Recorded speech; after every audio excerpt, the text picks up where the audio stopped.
கர்த்தராகிய இயேசு கிறிஸ்துவின் நாமத்தில் உங்களை அன்போடு வாழ்த்துகிறேன்.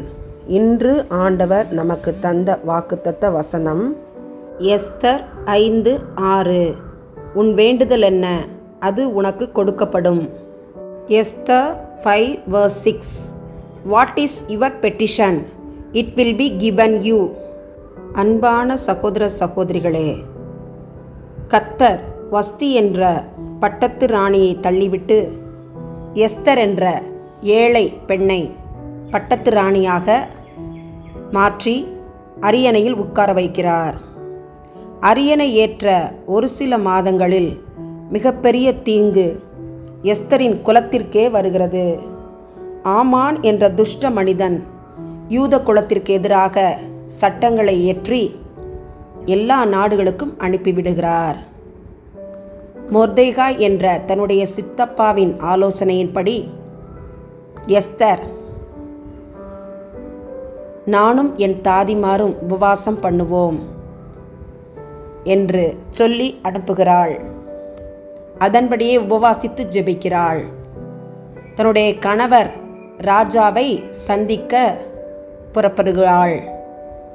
ராஜாவின் கண்களில் எஸ்தருக்கு தயவு கிடைக்கிறது. அப்பொழுது ராஜா எஸ்தருக்கு கொடுத்த வாக்குத்தத்தம் இன்று ஆண்டவர் நமக்கு தந்திருக்கிறார். ஆண்டவரை நாம் மனதார துதிப்போம், ஸ்தோத்தரிப்போம். நாம் என்ன ஆண்டவரிடம் கேட்டுக்கொண்டே இருக்கிறோம்? ஆவிக்குரிய வாழ்வில் வளர்ச்சியா, உலக பிரகாரமான ஆசீர்வாதமா, கிருபைகளா, நன்மைகளா? ஜெபத்தோடு கேட்டுக்கொண்டே இருப்போம்.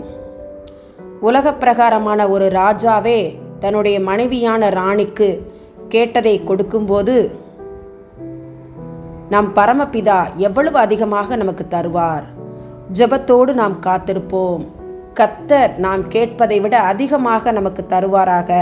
ஆமன். கேட்டதை கொடுப்பவரே, பரமபிதாவே, பரிசுத்த ஆவியானவரே, எங்களை தாழ்த்தி உடைய பாதத்திலே ஒப்புக் கொடுக்கிறோம். தேவனே, தாங்கள் பணிபுரிகின்ற பணியிலே உயர்வுக்காக காத்திருக்கிற மக்களுக்காக ஜெபத்தோடு உடைய சமூகத்திலே வருகிறோம். அவர்கள் எதிர்பார்க்கும் உயர்வை தந்து பிள்ளைகளை நீர் ஆசீர்வதிக்க வேண்டுமாய் ஜெபிக்கிறேன். உயர்வுக்கு தடையாய் காணப்படுகிற எல்லா பிசாசுடைய வல்லமைகளையும் தேவனாகிய கர்த்தர் நீர் அகற்றி போட வேண்டுமாய் ஜெபிக்கிறோம். ஆண்டவரே, நீர் இரக்கம் பாராட்டும். உம்முடைய சமூகத்திலே பணி உயர்வுக்காக பாரத்துடன் ஜெபிக்கிறோம். அற்புதங்களை அதிசயங்களை செய்து பிள்ளைகளை தலைநிமிர்ந்து வாழச் செய்யும். உம்முடைய அன்பின் கரங்களுக்குள்ளாய் பணி உயர்வுக்கு காத்திருக்கிற பிள்ளைகளை ஒப்பு கொடுத்து ஜெபிக்கிறோம். ஆசீர்வதியும். இயேசுவின் மூலம் ஜெபிக்கிறோம் நல்ல பிதாவே. ஆமேன், ஆமேன்.